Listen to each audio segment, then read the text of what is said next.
అందరికీ నమస్తే అండి. ఈ పూట మన వీడియో ఏమంటే మా మేనత్త గారి ఇంట్లో రాఖీ పండుగ ఏ విధంగా జరిగిందనేది మన వీడియో. వీళ్ళందరూ ఇక్కడికి వచ్చినారు కదా, మా మేనత్త కొడుకులు అనమాట. మా మేనత్తకి 8 మంది సంతానము.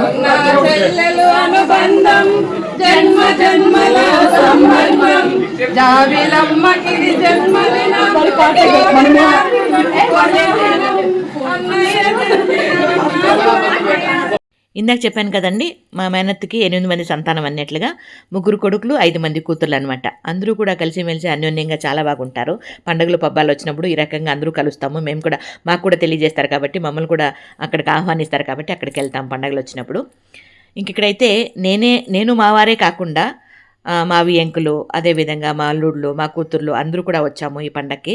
ఇక్కడైతే రాఖీ పండుగ ఒకటే కాదండి, మరుసటి రోజు కావుడి పండుగ కూడా ఉంది కాబట్టి, సుబ్రహ్మణ్య స్వామి కావుడి పండుగ కూడా ఉంది కాబట్టి ఇంక అందరూ అక్కడ ఒక చోట చేరామన్నమాట.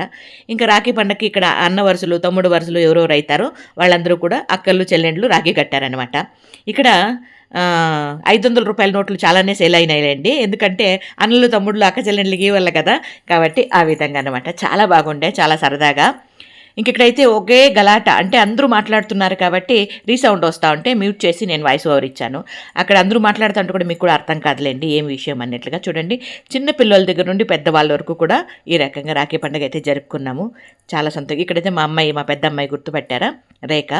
జ్యోత్స్న కూడా వచ్చింది, కాకపోతే జ్యోత్స్న ఆ రోజు నైట్ రాలేదు, మరుసటి రోజు పొద్దున్నే వచ్చిందనమాట.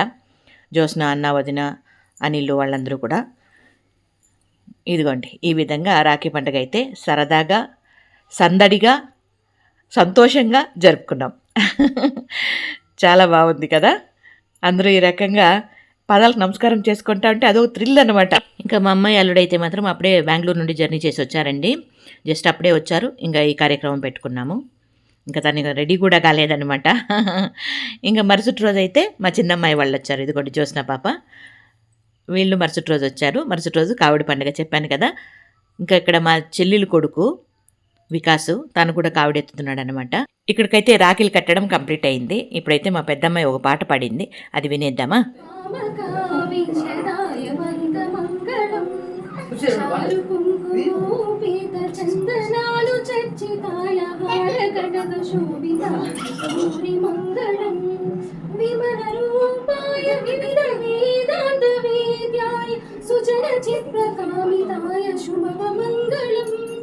రామదాస మృదుల హృదయ రామరసనివాసాయ స్వామి భద్రగిరివరాయ దివ్యమంగళం దివ్యమంగళం. సూపర్.